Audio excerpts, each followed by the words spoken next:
I do think passion is something that comes and goes, meaning that there are points in my life where, yes, undoubtedly, writing is my passion. I know this for a fact. However, sometimes, you get exhausted with your own passion. If I'm doing it too many days in a row, I'm not as passionate about it per se. So it's sort of something that ignites, like you mentioned, the mastery effect. I mean, I think I'm as good as I'm going to get in terms of a writing perspective. But now I don't write as much as I used to. So the passion comes from, in part, sneaking it in. I know that may not make sense, but it's true. A lot of times I edit, or I'm screening films, or I don't get to write as much as I used to. So part of the passion comes from being able to get excited about the fact that I'm getting to do something. On the other side of the fence, I think passion's also rooted from whatever it is that touches your heart. Heroes are an inspiring group of people. Every one of them, from the larger-than-life comic book heroes you see on the big silver screen, to everyday heroes that let us live the privileged lives we do. Every hero has a story to tell, from the doctor saving lives at your local hospital, to the war veteran down the street who risked his life for our freedom, to the police officers and the firefighters who risk their safety to ensure ours. Every hero is special and every story worth telling. But there is one class of heroes that I think is often ignored: the entrepreneur, the creator, the producer. The ones who look at the problems in this world and think to themselves, you know what, I can fix that. I can help people. I can make a difference. Then they go out and do exactly that by creating a new product or introducing a new service. Some go on to change the world. Others make a world of difference to their customers. Welcome to The Hero Show. Join us as we pull back the masks on the world's finest heropreneurs and learn the secrets to their powers, their success, and their influence, so you can use those secrets to attract more sales, make more money, and experience more freedom in your business. I'm your host, Richard Matthews, and we are on in 3, 2, 1. Hello and welcome back to The Hero Show. My name is, of course, Richard Matthews, and today I have the pleasure of having Cindy Mich on the line. Cindy, are you there? I'm here. Awesome. So where are you calling in from today, Cindy? I am in Milwaukee, Wisconsin, which is pretty rare these days because I travel so much. But yes, Midwestern girl is in her living room, excited for the show. So my first question for you, are you a native Wisconsin? I am, sorry to say. I shouldn't say that. I absolutely love Wisconsin. Yeah, born and raised here. I've been here my whole life. My first college roommate was from Wisconsin, and he cracked me up because I'd never been out of Southern California, and we met in college, and he was my first like non-Californian friend. Cool. And he used to say things that cracked me up. He would say, he like the bag and the flag and the tag, like all those things, like, because the Wisconsin dialect doesn't really make the A sound that the rest of the country is used to. It's all an E sound. Do you do that yourself? No, actually, I can't say that I do. To tell you the truth, I've been to New York so much that I'm probably starting to get their New York accent. So New York accent, yeah. I'm changing. Yeah. And then the other funny thing that happened meeting my first Wisconsin person is we were in college, and it was right before winter started, and he asks me if I'm prepared for winter. And I said, of course I'm prepared for winter. I went to the store in California before we came out here, and I got an ice scraper, and, I got a jacket, and he's like, let me see your ice scraper. And I pull out my ice scraper, which in California is basically a credit card with a handle. It's like, 2x3 with a little tiny handle, and you put it in your thing to get, occasionally you get a little frost in the morning. It takes 2 seconds to scrape off, kind of thing. And he laughs at me. He laughed at me for like a week every time he looked at me. And he comes back from the store one day, and he brings me an ice scraper, like a real one. And it's 3 feet long, and it's got a big metal claw on one end and a big brush on the other end. And he's like, take this, put it in your car. And I was like, WTF is that? Right. And he was like, this is a real ice scraper, and I promise you're going to need it. Oh, yes. Yes. And the first snowstorm we had, we were in Missouri, but the first snowstorm we had, I was very appreciative that he bought me a real ice scraper, because I never would have come by with my little credit card thing. There you go. California boy not prepared for winter. So what I want to do before we get too far into the interview is a quick introduction for you. So you are the founder of the Art is Alive magazine. Is that right? That is correct. Yes. And to start off the show, why don't you tell us a little bit about what you guys do at the Art is Alive and who you serve, what your products and services are, that kind of stuff. Okay, gotcha. Well, the Art is Alive magazine is the most recent venture that I've done. I've been a journalist for probably 3/4 of my life, probably since the age of 15 on. So I do almost anything and everything that allows me to write. So the magazine itself is kind of a culmination of I started the Art is Alive Film Festival. I wrote for various newspapers and magazines for years.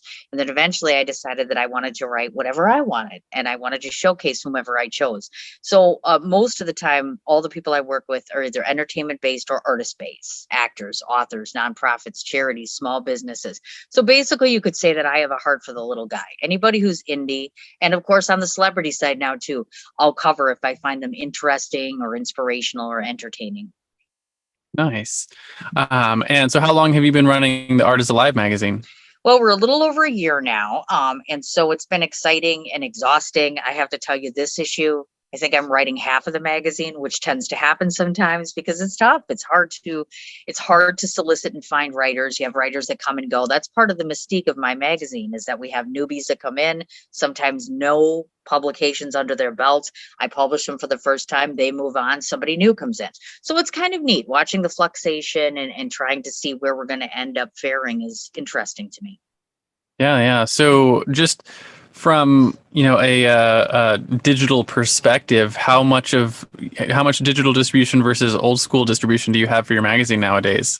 Well, to be honest with you, surprisingly, we have a good number of subscribers now.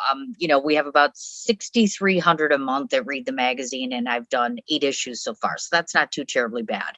That's I'd pretty like good, to see, actually. well, thank you. In print, I'd like to see it higher. That's the hard part is I haven't really had enough time to do a formal event where you print out thousands of copies and sell them, because I usually tie events to my other entities. So for right now, the digital is doing really well. I'm guessing that's probably because we've been in quarantine and a pandemic going on, etc. So my hope is to build up the print version, because I'm old school. I still read a newspaper. I still buy a magazine. I want print media to succeed. Yeah. What's your percentage of print versus digital right now? Oh God. So clearly it's like 80-20 right now, which is sad for me. I mean, I keep trying to You'd find like to new be better, niches. like 50-50? Oh, you betcha. And there's no lying about it, kids. I mean, it's more expensive to print, obviously. You go online, there's not a lot of costs involved with hosting, etc. But I want to take the cost on, if that makes sense to you. I would prefer to print out a magazine. I like the look of it. I like the feel of it. I like people having coffee and reading it, that sort of thing. I mean, I'll take a read one way or the other. As long as they're reading it, as long as 6,000 people are seeing it, I'm happy. Yeah, that's really cool. Thank you. So I want to start with how you got into this whole business, right? We call it, the origin story, right? Every good comic book hero has an origin story. It's the thing that made them into the hero they are today. And we want to hear your story. Were you born a hero? Were you bit by a radioactive spider that made you want to get into journalism? Where did you start in a job and eventually move to becoming an entrepreneur? Basically, we want to know where you came from.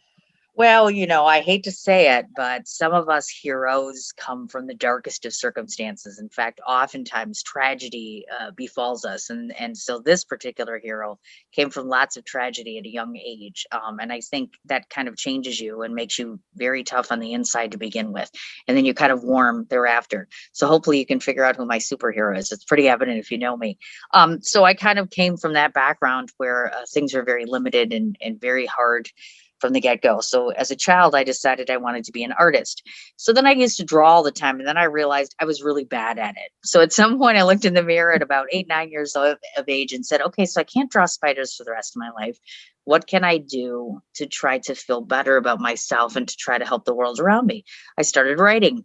And then at age 15, I won my first award. And then out of high school, I decided I was going to go to journalism school. Never finished, but eventually became a journalist. So, I mean, my starts came from very dark places. And I think that sometimes going back to those dark places, was inevitable, but it makes me a much better, much stronger, much more effective writer. Right. So you had some issues in the past that helped you get into journalism. So my question then is, how did you go from I'm going to be a writer to I want to do film and run my own magazines and actually become an entrepreneur?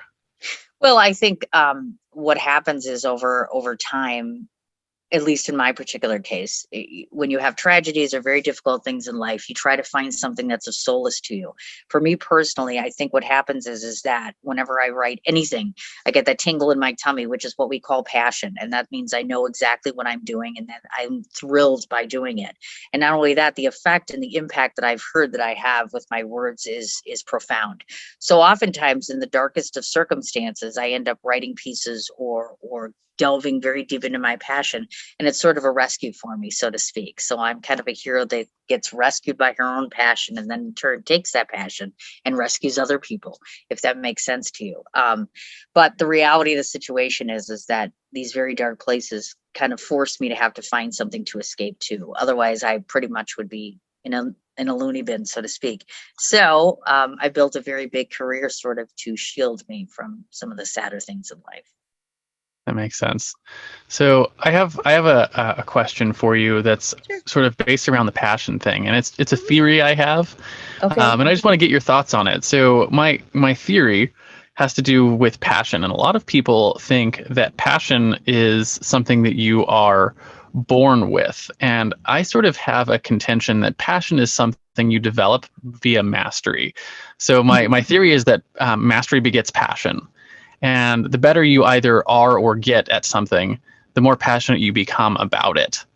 And I've noticed that with my children and in my own life, that as things that I get, as I sort of, stack the skills, so to speak, in an area, I get more passionate about that area.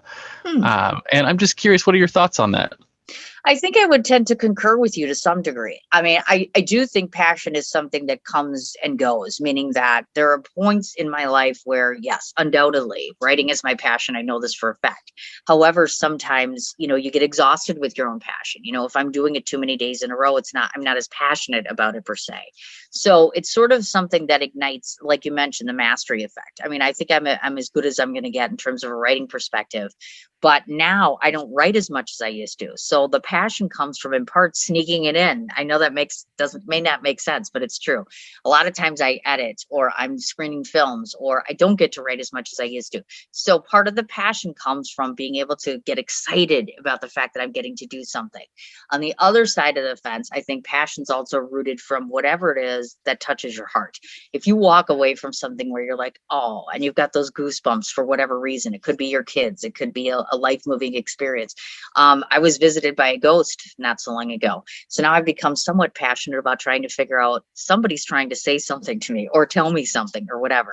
So I think you're at least 50% right in that the better you get at something, and especially something you love, the passion grows and grows and grows. However, at my old age now, I'm coming to learn that you can grow new passions based upon new things. Kind of, you go in new directions, all of a sudden you realize, I could grow to be passionate about this too.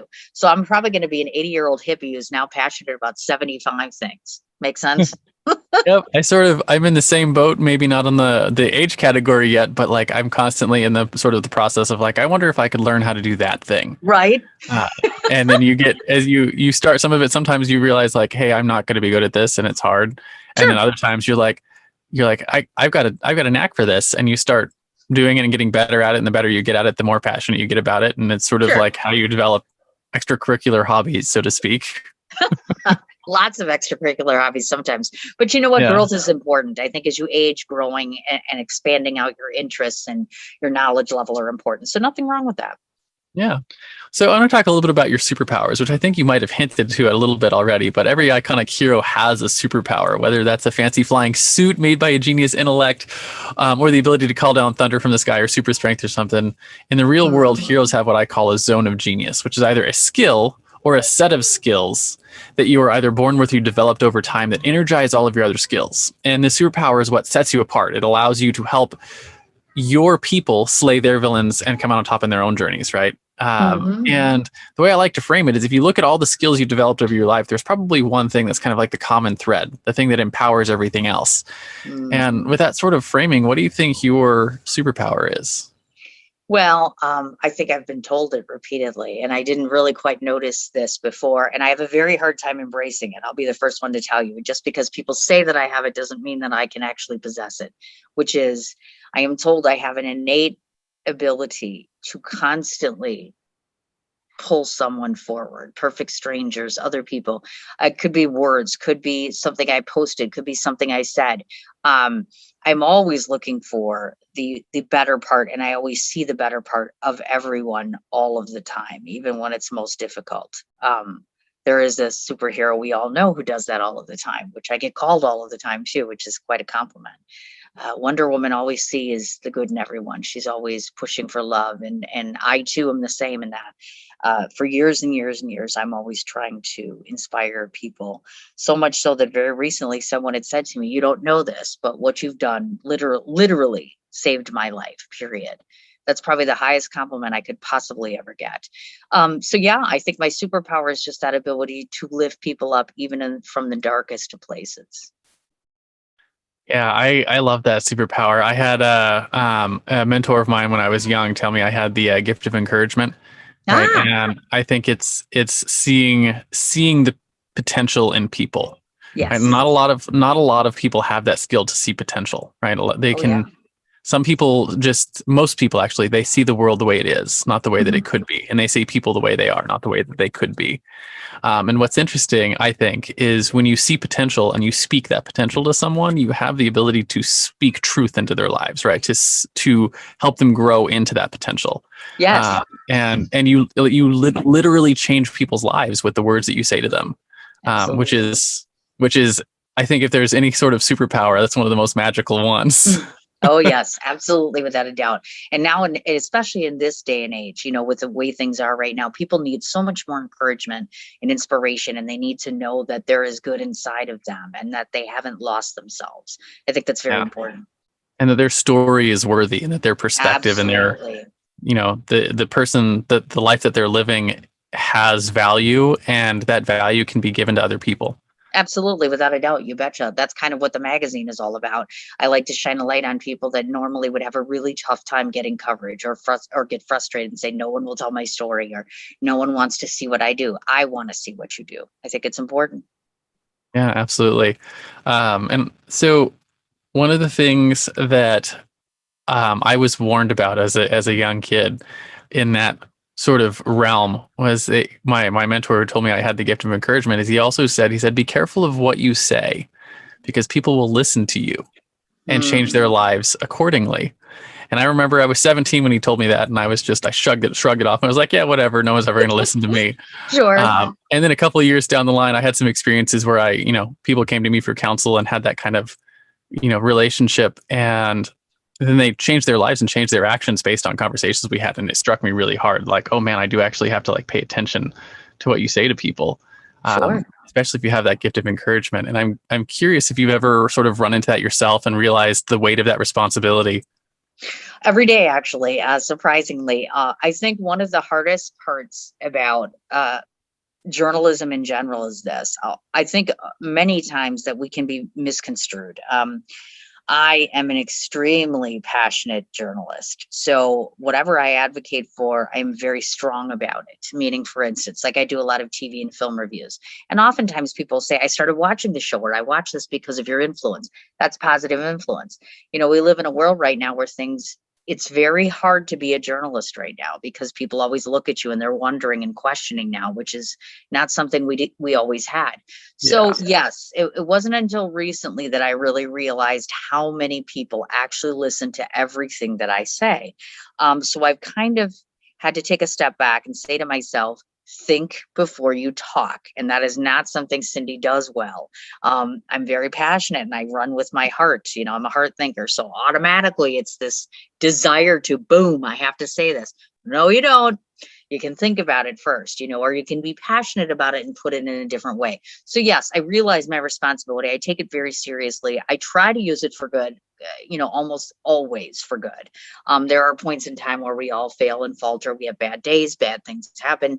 There's a lot of bad things, very sad, tragic things happening that people have a lot to say. So yeah, I think that, one of the things I'm learning is use it wisely and responsibly, and take good care of your audience. Don't steer them in, negative directions. Yeah, that makes a lot of sense. And it's just an interesting thing, especially when you start having an audience of people who listens to you. I think that's probably even more difficult than one-on-one, because you don't get to see the impact you're having on all the people. Uh, Absolutely. so Which it's is like an unknown quantity. It is. I mean, and I kind of like radio that way because you know what? This for me is much more nerve wracking. I've been in front of the camera way too much lately. And truth be told, it makes me terribly nervous, which is why I'm not an actor. But I'll do it. I realize that people like to see you, etc. But yeah, sometimes it's nice to be on the radio and be like, oh, I'd love to be able to see what they think. But then they send me notes or they'll, oh, I heard the show today, blah, blah, blah. So feedback is feedback. So I want to talk about the flip side of your superpower, which of course is your fatal flaw. And every Superman has his kryptonite, and every Wonder Woman, I'm sure can't remove her bracelets of victory without going mad. So you probably have a flaw that's held you back in your business, something that you've struggled with. Maybe it's perfectionism. That's something I struggled with, that kept me from, shipping product and actually finishing things, or lack of self-care, which led to me letting my clients walk all over me. Yes. I mean, not having good boundaries, stuff like that. But I think more important than what the flaw is how have you learned to overcome it or rectify it so you can continue to grow? And hopefully our audience can learn a little bit from your experience there. Well, I think just like with Wonder Woman, I'm kind of the same, which is when you are deeply innately are well aware of the fact that you love very hard and you're very passionate and you're very protective, sometimes those qualities can be very difficult.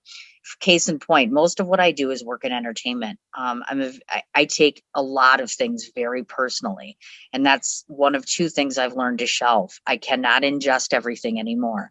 Perfect strangers who say things about my work and my reputation, I have to learn to let it go. Just like I work with my better half, I have to learn to let that go. When people criticize, that sort of stuff, you have to learn to not constantly be affected by every single element around you. I even remember that Wonder Woman in the movie where she can't help herself. She's like, I want to save everybody. And you know what? I can't save everybody. I can't cover every story. I can't be, so wrinkled by the feathers of every single thing that happens all the time.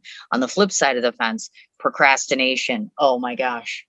I am so horrid with this. I will wait till like 2 hours before I have to do something and it's due. I've had weeks and then I'm like, wait, but I hate to admit it. The best work I've ever done is done like that, is when I have no more time. I can't screw around anymore, so I need to learn how to prepare better. Wonder Woman would never wake up in the morning and be like, I have to think about this and figure it out for, and put it off and put it off. No, she'd be like, boom, let's handle this.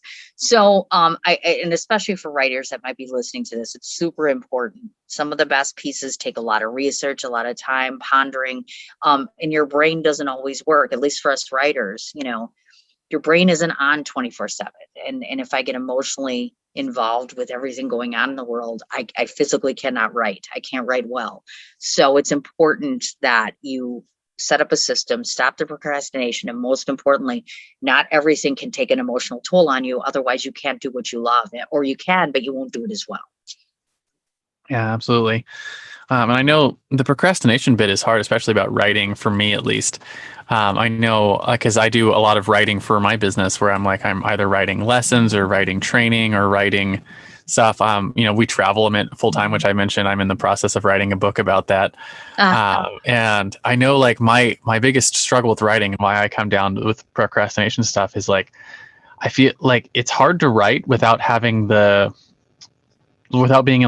right emotional state to write. If that makes sense. Yep, absolutely. And I haven't yet figured out how to put myself into the right emotional state to write. I just know when it happens, I need to sit down and write. So I'm curious if you have any techniques as a professional writer to put yourself into that on state where you're where the words flow and you can actually get the writing you need done.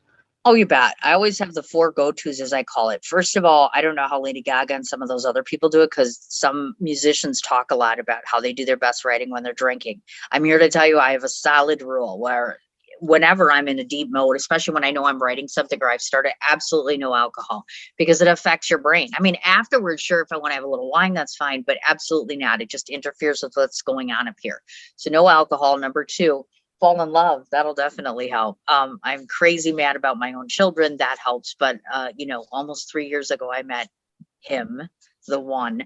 So I think that always helps. Whenever you are deeply in love with someone, that's kind of enrooted in you. And it just, you just feel better about you and life in general. That definitely helps. Number 3, whenever you're writing, try to write about anything or everything that fascinates you. I know that when I interview somebody that I'm a little less excited, it's good, but it could be better. You know what I'm saying? So genuinely look for anything that intrigues you. And the more difficult it seems, the better it is for you. So I do believe in challenges and pushing yourself. And then last of all, it's okay. And I used to hate this, but it's true. It's okay to not get it done on time. If you get writer's block, it's okay to walk away. It's okay to put it down. It's okay to stop obsessing. That's another thing. I edit things to the point where I'm like, oh my God, enough. Like, get a divorce from this already. It's important, if you're going to do really good, solid writing, know when enough is enough. And you'll know when that is. You'll learn to be able to say, I have to leave you alone and move on to the next thing. Yeah. I know for me, one of the things that I know when it's done is when I can read it out loud to someone else. Sure. Oh, absolutely. I agree. And so like I'm not sure if that's a normal writing thing, but I always try to write as if you were reading a story around a campfire, like telling a story. That's different. Yeah, that's not something I've done. It's just a thing in my head that right or wrong, it's just the way I approach my writing, is that human beings are story-born people, right? We've carried all of our history through stories, and stories have constantly been told, around the campfire, or whatever the analogous is of around the campfire, of telling, listening to the troubadour come and tell the stories. So anytime I write, I stop and I'll read it out loud. And, if I don't like the way it sounds out loud, I'll rewrite it and rewrite it and rewrite it until it sounds good out loud. And then when I finish a piece, if I can read it to my wife and it flows the way I want, that's when I know it's done. Wow. Very nice. I'll have to give that a try. I have read some pieces, but it's few and far between. Like I said, probably because I'm just self-conscious and I'm like, I don't know, I'll probably hack it apart when I read it in person. So, but I will try that more and more. It's probably not a bad idea. No, it's just a thing that I've tried, and I know, like, when I nail it, when you can speak it well, the story hits people. It's engaging. Yes. That's what I want, right? And if it's engaging out loud, it'll be engaging in their head when they read it. Absolutely. So, you bet. That's my goal anyways, but sometimes that helps me. But I love your tips, by the way. Those are great tips for writing. I've never been one much for the alcohol stuff, so I don't have to worry about that too much. But the rest of them are all really solid tips, and particularly the thing about falling in love. I've never thought about it that way, but I know I've noticed that the things that I enjoy, right? We talked about passion before. The things that you're actually in love with. I love writing about my children and our stories and the stuff that we do together. I love writing about monetary history, which I think other people find incredibly boring, but it fascinates me to no end. So I like writing about that, and travel, and those kind of things. And like anytime I get into a subject that I love, it's easier to put yourself in that position, to turn yourself on, right? To put yourself into the mode of writing. Absolutely. Without a doubt. You bet. Find the things that make your tummy tickle. Yeah, absolutely. So I want to talk next about your common enemy. And this will be interesting because you're in the entertainment industry, right? So every superhero has an arch nemesis, right? And it's a thing that they're constantly fighting against in their world. In the world of business, it takes on a lot of forms, but generally speaking, we put it in the context of your clients, or in this case, maybe your readers or the people who are watching your entertainment that you're putting together. Sure. And it's a mindset, it's a flaw that you're constantly have to fight to overcome, so you can actually give them the value that you came to give, right? Which in your case is entertainment. So what do you think your common enemy is as someone who's in the entertainment industry? Oh boy, I'm not so sure people are going to like this, but this is kind of the hard truth. And I've been grappling with this for quite some time. I remember being 8 years old, and one of the things that I remember very, very vividly, that's why I got into being a film judge and having a festival, is I love cinema. I love movies. I love going to movies. I dreamt of being on a red carpet and meeting these celebrities, etc. So all of my life, I've waited to do what I do now. Yeah. And then you come to find out that the enemy in a lot of ways is what you've idolized for such a very long time. There are realities of Hollywood that are very against my grain in a lot of ways. And I didn't realize just how much so until the last year or two. I wouldn't exactly call them my enemy. I would say I've wanted to be in their realm for a very long time, and I work in the indie world. So we in the indie world are always trying to become a part of them. And it's very difficult because they push you down farther and farther. They make it harder to come into their realm. They make it very difficult to be respected in their world. And I don't think it's their fault. I think people who end up in Hollywood and who do very well successfully are kind of controlled to a certain extent by higher powers that be. So that's really where my real enemy lies, is the controlling forces in Hollywood who make it their business to award people not so much for their talent, but more so about the dollars and cents and things in the box office, things like that. The politics of Hollywood is my enemy, basically, long story short. And I'm not giving up on, I'm not going to give up on continuing to try to make our world equal with their world to some extent, because there's a lot of talent. There's a tremendous amount of talent and entertainment that's not getting seen. And people like myself and many others I know are working very hard to get them seen. So the closest I've gotten to beating them is joining them. So the last 2 years of my festival, I have Oscar nominated movies, and I have people from Cannes and Sundance and AFI at my festival. So we're merging slowly, slowly but surely. It's an interesting thing too, right? Because Hollywood is like one of the cultural pillars of the world. Right? Yes. It's Hollywood, it's academia, it's social media, and those kind of things. They're like the big cultural pillars. Yes. And one of the things that I've seen with Hollywood since I started paying attention to the world is that Hollywood is very, I don't know what you call it. It's like monolithic kind of thing, where it's all sort of one like ideology. Yes. And if you don't fit in that ideology, the stories don't get told. Absolutely. And I also think, I think there's an agenda there, and it's getting worse in terms of that. The people that are controlling are becoming more controlling now with the way things are changing. I almost feel like Hollywood doesn't have a choice but to change at this point with this whole crisis that happened in the last year. There's a lot of things coming out of the woodwork that need to be addressed, that hopefully will be addressed. There are, there's certain things. I'm curious to see how the Oscars are. I mean, part of me doesn't want to watch because I've been waiting my whole life to win one. I'm not so sure I want to win one anymore because I know what that means.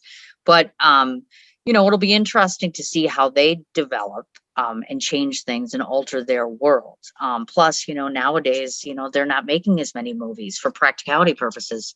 There aren't as many projects coming out. Theaters are falling and crumbling. So we'll just see how Hollywood fares. And perhaps this superhero will start prevailing, so to speak, and they'll have no choice to come over. I think one of the things that has happened, I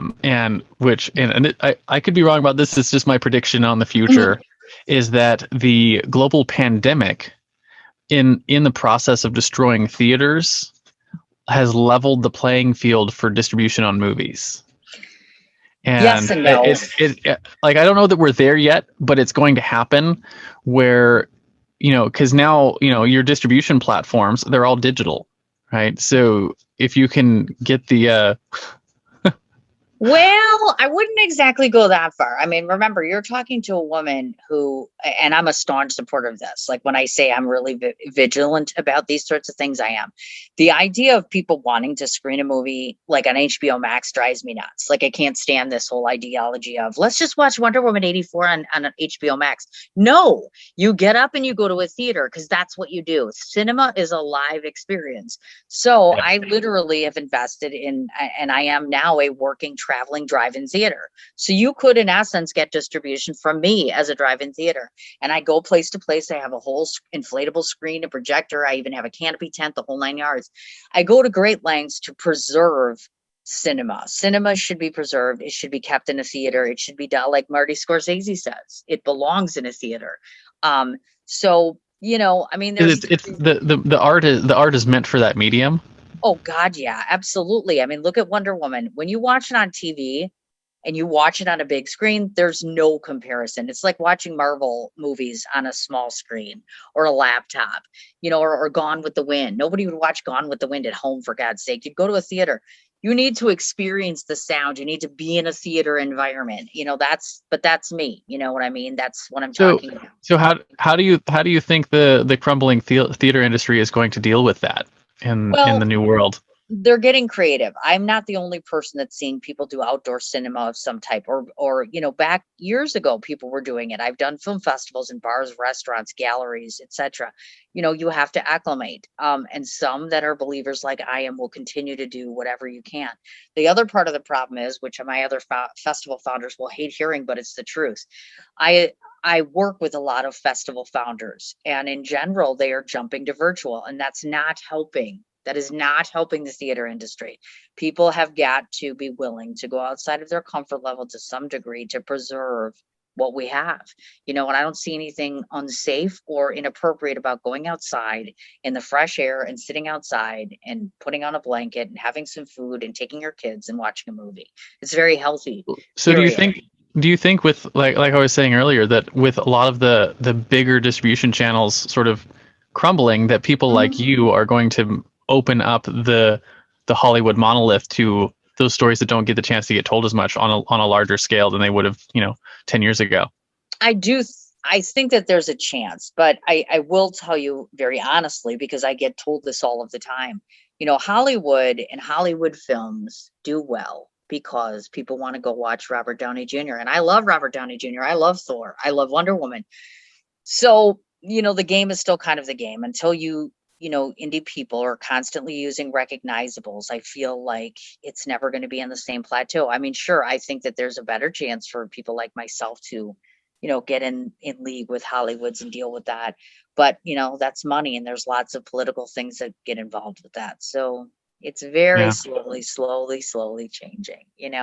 It's kind of the same game, because it's not always like great stories don't win because they're great stories, because you have the marketing side of like you have to get people to see the great story, and that's where you called them the recognizables. I've never heard that term before. Oh, I mean, come to my people industry. To see the story. Oh God, yeah. Work in my industry for a week. That's all you'll ever hear. How many recognizables are in here, and how many social media followers do they have? I can't even believe that people are getting cast or even considered because their social media following is like 800,000, which is ridiculous. The long story short is this is why I'm a very bad filmmaker. I am a writer. I took a beautiful story that I wrote for my partner, turned it into a television series, and then actors change it. And then writers get resentful. Well, in this case, I got a bit resentful because I'm like, oh, this beautiful thing. I get it. It has to change. Actors change it. They bring a lot to the table, and they did. But make no mistake that when you create something and try to build it, make it something beautiful, it really shouldn't have anything to do with how many social media followers you are. But the sad part is that the movie business has become all too much about a business and not even so much anymore about creativity. That's why I want my festival preserved, that I get to take any story I want. And if my judges like it and I'm not associated with them and I screen it, that people will actually see these movies and they don't have to wait for Hollywood to release them. It's a sad, sad thing to see words die on a piece of paper.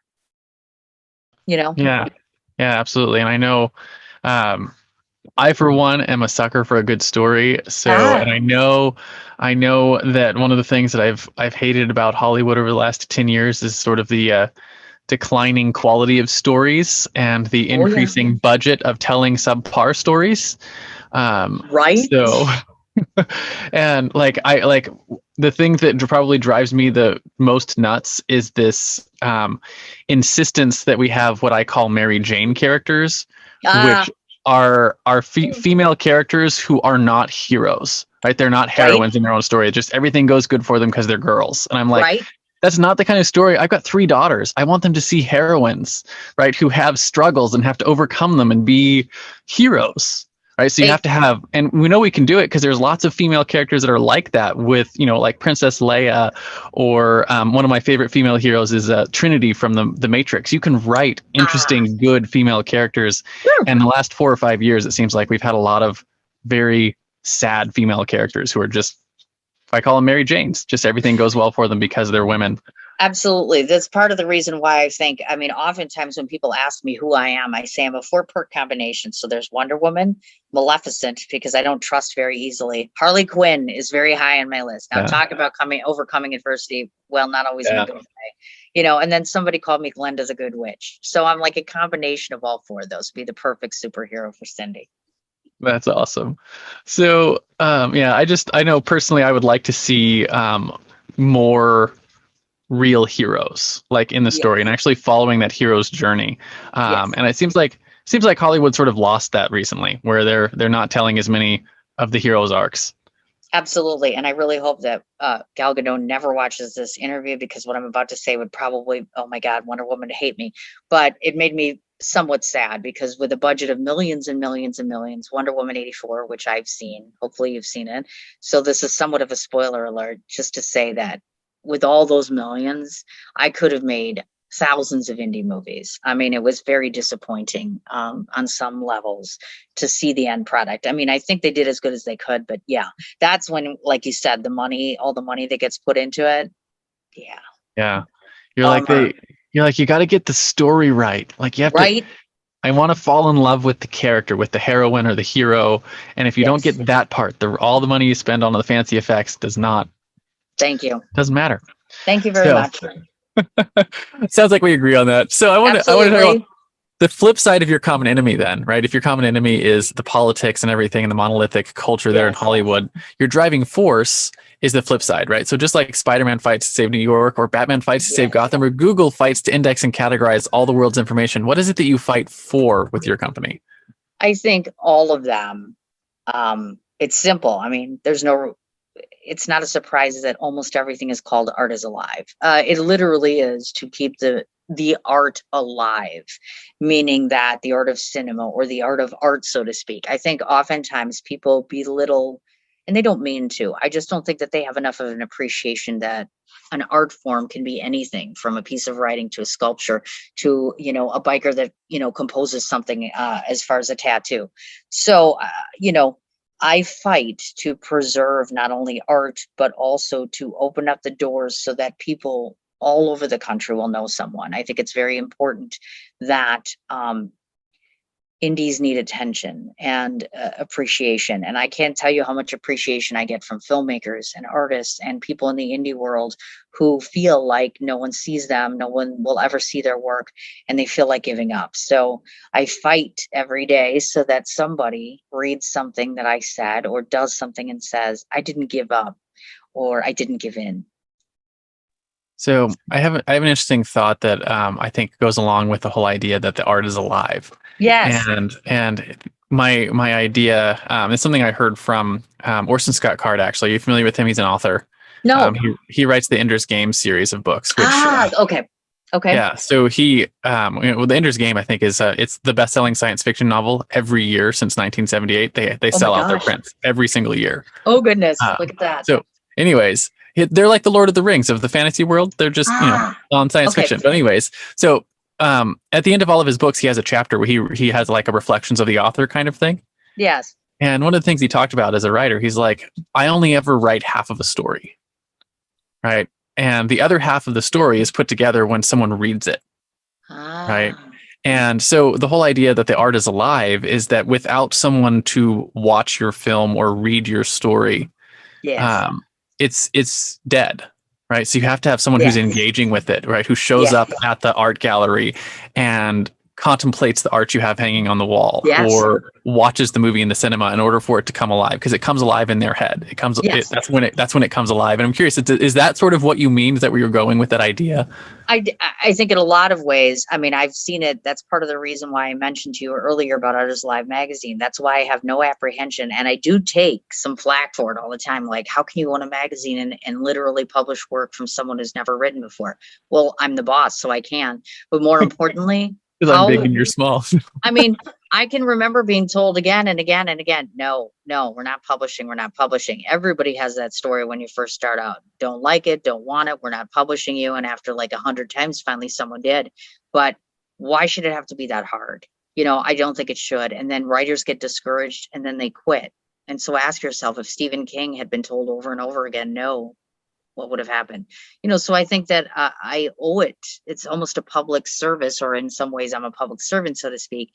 It's important that people realize that if they just give up, you never really realize the effect you have on someone till you start doing some of this, till you start publishing certain things, till the word of mouth comes. And then all of a sudden this person meets this person, then they're making more art, and this person's making more art. For my festival, filmmakers come together and they've made projects together. They've cast people from there. So you see what I mean? It's just a net that keeps getting wider and wider. So, the biggest, most important thing for me to be able to keep artists alive is to be able to keep that flicker going. The light has to stay on. Somebody has to man the lighthouse. Yeah. And lately I was just asking myself this question yesterday. I'm like, well, you want to keep running this lighthouse? Because I have an opportunity to stop.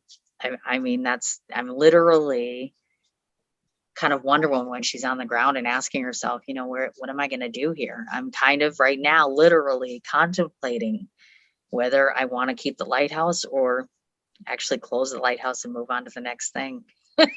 As we speak, I have these opportunities, so we'll see. But I like manning the lighthouse. I like keeping the light on. It's important, period. Yeah. So my next question for you is more practical. And I call this the hero's tool belt. And you just like every superhero has, a tool belt with awesome gadgets like batarangs and web slingers and laser eyes and such like that. And talk about one or two tools you couldn't live without to run your business. Right? It could be anything from your notepad to your calendar to your marketing tools to something you use to sit down every time you write, or to, attract writers. Anything you think is essential to getting your job done every day. Sure. Paper. I know that sounds very cliche, but it's true. I mean, I am a very old school writer. Everything that I've ever written has been on paper, even to this day. I refuse to sit down at a laptop and just organically create. I just can't do it. I mean, I suppose I could, but I prefer not to. First of all, laptops crash. I think people put too much knowledge into this. Oh, it'll be fine. We can trust our laptop. No, you can't. What if you wrote a whole story and all of a sudden it got burned to the ground somehow? So I think it's important to stick with the old school stuff. I have a typewriter. I haven't used it in forever. I probably will. But, anything old school relative to writing, I do flip my pens around. There are certain ones I like, but by and large, paper is something I cannot live without because I cannot do my job. Second of all, I think, I hate to admit it, this whole emotional thing that I talk so much about, being such a challenge, it's also part of my tool belt. Some of the best things I've ever written, including the things for my better half, come from that innate sense of passion that I have, whether it's good or bad. Meaning if I feel very, very strongly about, well, I'm writing a piece about the Screen Actors Guild. I can't even tell you how passionate I feel about some of those items that you'll read eventually. So that fuels me. I need to be fueled. And the more frustrated or happy or excited I am about something, the better I can write. Number three, oftentimes pictures of my children, pictures of my significant other, etc. It's important to me that when I get frustrated, I can look around in this room, and this is where I do most of my writing, and see something comforting. That's always got to be in your tool belt. And most importantly, just words. There's always these words I keep in my head. Some of them are negative. Most of them are positive. Always have to have that. You always have to remind yourself to keep going. No matter where you came from, you have to keep going forward, no matter how hard it is. That's it. So I have a question for you, and this is just because it's something I've noticed about myself. I don't do a lot of writing with pen and paper. I do most of mine on the computer because I think better with a keyboard. I can write like 100 words a minute on the keyboard, and on the pad of paper it's like 5 words a minute. So it's just more efficient for me. But I have recently, just in an effort to learn how to bring the old school stuff, gotten into writing with fancy pens, right? Like the fountain. With fountain pens, right? So like the old school, like you dip this in ink and you suck the ink into it kind of thing, and learn to write with it all old school style. And one of the things I've noticed about getting into a fancy writing tool is I care a lot more about my paper and about my writing when I write in person, when I have something like this. And I'm just curious if you've ever had any experiences like that, if like the quality of your writing tools has ever impacted your desire to sit down and write. Oh, that's a good question. Not yet. It hasn't. I mean, I have looked at getting a custom pen like yours. Cause I'm like, it's at that point where I should get like a feather pen, or I should get like, Yeah. if nothing else for the experience part of it, you know what I mean? I'm more of a believer that it isn't so much what you write with as much as it is what you are writing about. So it's really more about subject versus the actual, particular style of tool that you have. You know what I mean? I mean, it's neat. Don't get me wrong. I'm definitely going the direction you're talking about. And I definitely feel like there are certain pens that make me write more effectively, that don't blurt as much, that don't make as much of a mess, that don't leak or run. But yeah, always substance. Style. This is my little practice book, like learning how to how to do Cool. handwriting. And part of the thing that has always bothered me about writing by hand is that my handwriting is terrible. And so like if I write it, I have a hard time reading it later, to like if I need to transcribe it and turn it digital to put it as a book or print it out or anything. And I was like, if I'm ever going to be able to use some of these cool old school tools, I need to work on my handwriting. So that's where I'm at now. Is like I picked up a nice pen and I picked up a nice notebook, and I've been learning how to do handwriting at a high level, so that I would not always just default to writing with my keyboard. Gotcha. I'm impressed. And so it's just sort of a little side hobby. My wife thinks I'm nuts because I spent like $100 on calligraphy and handwriting and paper stuff. And I was like, I just want to get good at it. And I'm not yet, but I'm getting there. Good for you. So yeah, it's sort of in that tool belt for writers. If you're going to write, sometimes it's nice to write with pen and paper. And I want it to actually, look like I want the story not to be the only part of the art. If that makes sense. I don't disagree with you at all. Yeah. It's very, very. I think that maybe that's weird, but that's the way I feel about it. Nothing weird about it. Do what makes you happy. Awesome. Speaking of heroic tools, I want to take a few minutes to tell you about a tool we built that powers the Hero Show and is now this show's primary sponsor. Hey there, fellow podcaster. Having a weekly audio and video show on all the major online networks that builds your brand, creates fame, and drives sales for your business doesn't have to be hard. I know it feels that way because you've tried managing your show internally and realize how resource intensive it can be. You felt the pain of pouring 8 to 10 hours of work into just getting 1 hour of content published and promoted all over the place. You see the drain on your resources, but you do it anyways because you know how powerful it is. Heck, you've probably even tried some of those automated solutions and ended up with stuff that makes your brand look cheesy and cheap. That's not helping grow your business. Don't give up though. The struggle ends now. Introducing Push Button Podcasts, a done-for-you service that will help you get your show out every single week without you lifting a finger after you've pushed that stop record button. We handle everything else: uploading, editing, transcribing, writing, research, graphics, publication, and promotion, all done by real humans who know, understand, and care about your brand almost as much as you do. Empowered by our own proprietary technology, our team will let you get back to doing what you love while we handle the rest. Check us out at pushbuttonpodcast.com/hero for 10% off the lifetime of your service with us, and see the power of having an audio and video podcast growing and driving micro celebrity status and business in your niche without you having to lift more than a finger to push that stop record button. Again, that's pushbuttonpodcast.com/hero. See you there. You're listening to The Hero Show, unlocking the power of influence and success. So I want to talk then a little bit about your own personal heroes, right? And every hero has their mentors, right? And just like Frodo had Gandalf, or Luke had Obi-Wan, or Robert Kiyosaki his rich dad, or Spider-Man had his uncle Ben. Who are some of your heroes? Were they real life mentors? Were they speakers or authors maybe? Peers who were a couple of years ahead of you? How important were they to what you've accomplished so far? Mentors. Okay, so I think that those are pretty straightforward. I want to say Judy Blume, I think from the writing perspective, if it wasn't for Judy Blume, I wouldn't be a writer now. I can remember Judy Blume from young on. I can remember her now. I remember every single thing I ever read from her and just wanting to be her in essence. So, I mean, what greater mentorship is that than finding someone who you just adore her writing? I just bought a Judy Blume book not so long ago at my old age. My kids have read Judy Blume. So definitely, without a doubt, Nan Roddy, who I've always said this, who is adorable. She was my elementary school teacher who ended up catching me cheating. Literally, I got in trouble, and then she wrote a note home, and then I faked my dad's signature. Anyways, she eventually convinced me to submit my work to a writing contest, which is the very first award I ever won. So she saw something in me that I didn't. So definitely a mentor. Over the course of years, my heroes are simple people. first of all, my children, some of my children have had, my son Kerwin is probably one of my biggest heroes. I've been very vocal about his struggle with seizures for years at a time. He's fortunately now seizure free, but he just keeps getting up and smiling, and it was an awful time. So he's my hero. All of my children really are my heroes. They're so happy and passionate, and they know their direction. They're so smart. They're so much smarter than their mother. I was so misguided at their ages. So I'm like, oh my gosh. So they're my heroes. Honestly, truthfully, at this day, today, my significant other is my hero. He, every day he gets up and he reminds me that I'm far better, and that I need to like myself a whole lot more, and that I'm a wonderful woman. And that's not something I had before. But most importantly, my final hero would be any person that wakes up and says to themselves, I don't want to live, but I do.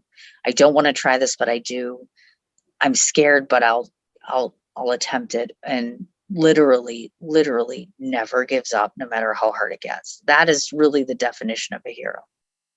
I love that. The whole thing, but so on the first bit, it always surprised me when I got on and started doing the show, how many people, when I asked that question, respond with the same way you did, right? With people who it's their husband, their uncle, their school teacher, right? It's the people who probably, if you ask them, they wouldn't think to themselves, yeah, that person thinks I'm their hero, right? It wouldn't even cross their mind. Sure. And so it always reminds me that, like, hey, we should always sort of be acting in a way that we're worthy of that kind of influence, right? Because you have it, whether you know it or not. Sure. So that's the first one. I really like that. But that last bit about being the kind of person who never gives up, I have my favorite quote is from Winston Churchill, I believe, who says, never, ever, ever, ever, ever, ever give up. And I think he says it like 27 times. I don't remember exactly. But anyways, I have my sort of the advice I give my children all the time is that there's no competition for real men or real women anymore, because most people give up. And if you'll just be the one person who doesn't give up, doesn't matter what it is you're pursuing, you will be, you can reach the top of any category you want by persistence, Sure. by never giving up. And I know, like my son, for instance, when he was 7, he was in gymnastics, and he had one of his little buddies who was, a natural born talent in gymnastics, like the kind of kid that he goes out there and he's 6 years old and he can do a back handspring back tuck with like perfect form and everything, and not even have to try. And like my son has to try, right? He had to practice and he had to try hard and he had to work with his coaches and he had to get better at it because he was terrible and he had to get good. And he'd come to me and be like, why is he so much better than me? And I was like, the difference is that he has a natural talent and he doesn't have to try. And so he doesn't, right? He doesn't try. Mm-hmm. And I was like, the difference is, like, if you wanted to get competitive with gymnastics, which he didn't, but he was a young kid at the time. But if you wanted to get competitive, your ability to come in and work every day on your craft will make you far more competitive than he'll ever be. Right? Because you're willing to try and never give up. Oh, right. And work Absolutely. at it. And it's like, now if you marry those two together, right, you have natural talent and the never give up persistence, then you end up with Olympians or whatever the analogous is in other industries. But that's you can compete at a really high level in any space with persistence. Oh, I agree with you. Absolutely. Yeah. I love that. So I got one more question for you, and that's your guiding principles, right? So one of the things that makes heroes heroic is that they live by a code. Yes. For instance, Batman never kills his enemies. He only ever brings them to Arkham Asylum. So as we wrap up the interview, let's talk about the top 1, maybe 2 priorities that you use regularly in your life. Maybe something you wish you knew when you first started out on your own hero's journey. Well, I think that one of my go-tos, without a doubt, a principle thing, which this doesn't always suit my purposes well, which is you never, ever, ever do anything or give anything to anyone that goes against your character. I have done that once or twice, and only once or twice, which I will never do again. personal relationships and professional relationships should not cross boundaries ever. There should never be a point where if someone's truly your friend, they ask you for something or demand something of you professionally, which has been done of me, and I caved. Again, that will never happen again. Those lines shouldn't blur. So that's, that's always something you need to learn. Keep your friends on one side of the fence. Help them as much as you can. Obviously, it goes without saying, period. Even strangers sometimes. Do what you can to help someone. But when it becomes something that you are personally against, that's when you know that you need to not be doing it. Second of all, never let your professional endeavors outshadow your personal ones. I work in a business where not every publicist or people understand that if I have an emergency, all bets are off. If I'm not home because my child needs something, all bets are off. If, there's an emergency right now, I will dump you and leave in a heartbeat when it comes to someone I love or my children. That's important to remember. And most importantly, when figuring out your priorities, and I know this is so against the grain, never, ever pick a field or a place to go down career-wise or otherwise that makes you tons of money. I don't care what people tell you. The reason I'm a happy writer is because I'm broke all the time. And I don't mean to say like broke, destitute, but the reality is not all of us can be Stephen King. So, when you look at the priority, you have to pick happiness and personal pleasure and personal passion well above what you make. Otherwise, you're going to end up being very miserable, fighting demons all of the time of different natures that you never knew existed.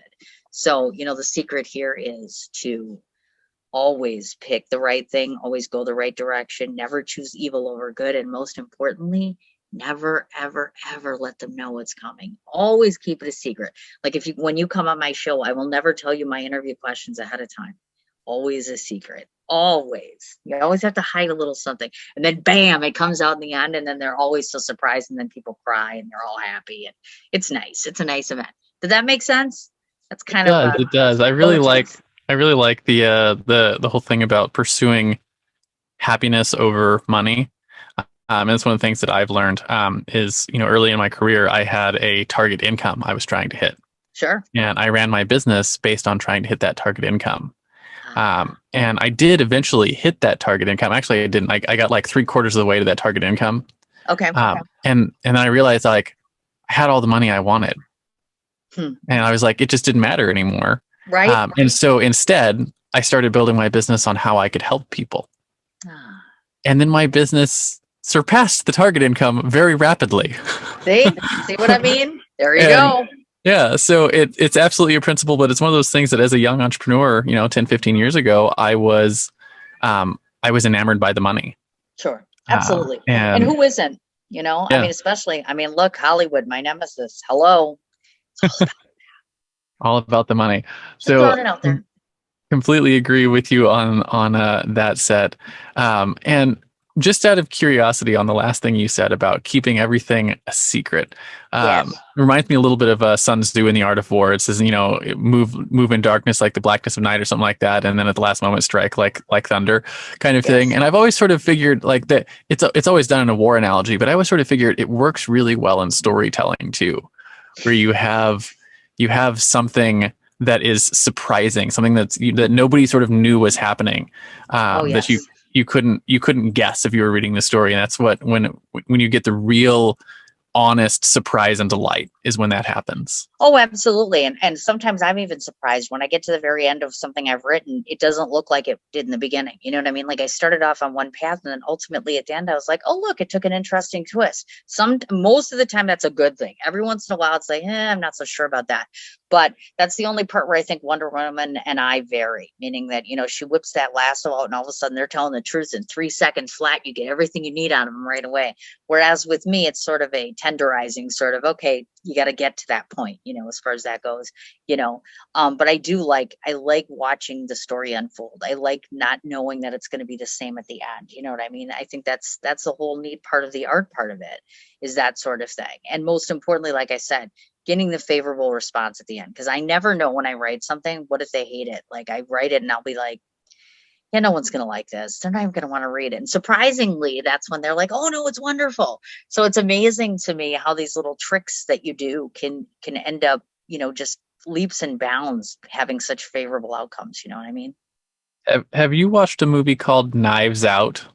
Yes, with my children when it first came out at the theater, by the way, I folks. watched it. I watched it at the theater with a friend, and it's one of those movies I walked in with low expectations, right? Because it's a Oh, sure. mystery, and I walked out of the movie going, "That was legitimately really, really well done storytelling." Yeah, Um, absolutely. and my favorite line from that movie, which I've brought up a couple of times on this show, is the detective where he comes in. The female character asks him like, "How do you always find the truth?" And he said, "I follow the arc of the story." Right. And as long as you follow the arc of the story, it ends unerringly at the truth. Sure. And that's always sort of struck me as, I'm always, it doesn't really matter what you're doing. If you're following politics, if you're doing marketing, if you're writing a story, you have to learn how to follow the story, the way the story feels natural. And it always unerringly ends with, to use the truth in a metaphorical sense, it ends up in a really good story. Sure. Right.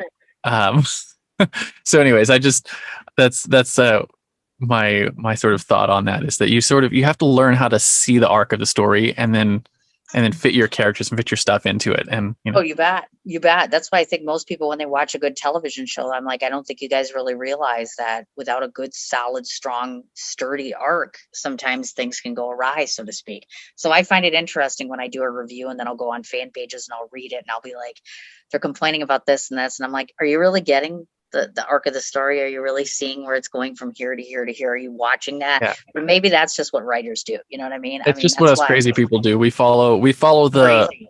the arc of the story instead Imagine of that, Yes, I do think writers are crazy people. That's right. We are nuts, nuttier than a fruitcake. Nothing wrong with that. Very good creativity. yeah, I agree with you. Yes. So that's basically a wrap on our interview. But I do finish every interview with a simple challenge that I call the Heroes Challenge.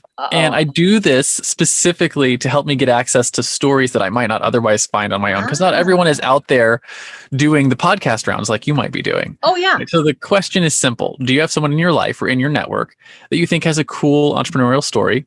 Who are they? First names are fine. And why do you think they should come share their story on our show? First person that comes to mind for you. Oh, God, the very first person I can think of. Oh, goodness. It's got to be MJ because I just saw her recently. MJ Padone is her name. She is a publicist, actually. She's owned her business for quite some time. She's a native New Yorker. She's a superhero. Never, ever, ever lets the world see her sweat. She could be in the worst predicament possible, but she's tough as nails. She is just brilliant with her clients. She is literally what I say I want to be when I grow up. One of my icons is her. She'll probably never come on the show because I can't even interview her. I've asked to interview her. I'm like, come on, MJ. She's very centered around her clients, but she would be the very first go-to I would think of would be MJ. She never gives up. She never gives in. We will try our best to get her on the show and see if we can get her to come tell her story. But yeah, that is super cool. So thank you for that. And, in comic books, there's always the crowd of people at the end who are standing and cheering for the acts of heroism. All right. So as we close, I want to know where people can find you if they want your help in the future, right? Where can they go to light up the bat signal and say, what, I would like to read your stories or watch your films or be a part of your world. And, outside of where they can do that is who are the best sorts of people to reach out? Well, I was just going to say, normally, like I said in the beginning, art, anything, but it's not just limited to art. So artists, authors, musicians, you name it, anything that falls under the art realm. I do a lot of nonprofits. I do a lot of small business owners. I do just about anything that intrigues me. So if you have an event, an activity, a place you own, anything you want covered, I pretty much am an easy sell, so to speak. So the most direct route, of course, is email, which is the CIN4251@gmail.com. www.theartisalivemagazine.com. That's the magazine itself. The name of my festival is Art is Alive Film Festival. All you have to do is Google it. You'll find me on Film Freeway. You'll find the website. I do have a second film festival that's all black and white, Bedford Falls Film Festival. You can find me there. The other thing is that my radio show is now going into its 10th year. It's called Cin's Check Corner, which is on Blog Talk Radio. Otherwise, my name is Cindy. Last name is Mich. Somebody told me not so long ago that if you took a combination of Wonder Woman and put together with a modern day Dick Cavett, you would have the best definition of me. So that's a very high compliment. But yeah, Cindy Mich is my last name, and I'm all over social media because I have to be. But yeah, that's pretty much it. So usually, though, keep in mind that most oftentimes I'm out there looking for you, so you don't have to look for me necessarily. I come out and look for you. Awesome. Well, thank you so much for coming on the show today, Cindy. It's been awesome chatting with you and hearing your story. Do you have any final words of wisdom for our audience before I click the stop record button? Yeah, I would say, remember this, and I said this not so long ago to someone, you are never too old to start on your journey to finding yourself. You're never too old to try something new, invent something new, discover something new, and most importantly, never, ever think there should ever be a point in time where you give up on something, no matter how many times somebody tells you not to do it or they tell you no. Keep trying and keep pursuing and keep pushing. That's the best I got. Absolutely. Thank you so much for coming today, Cindy.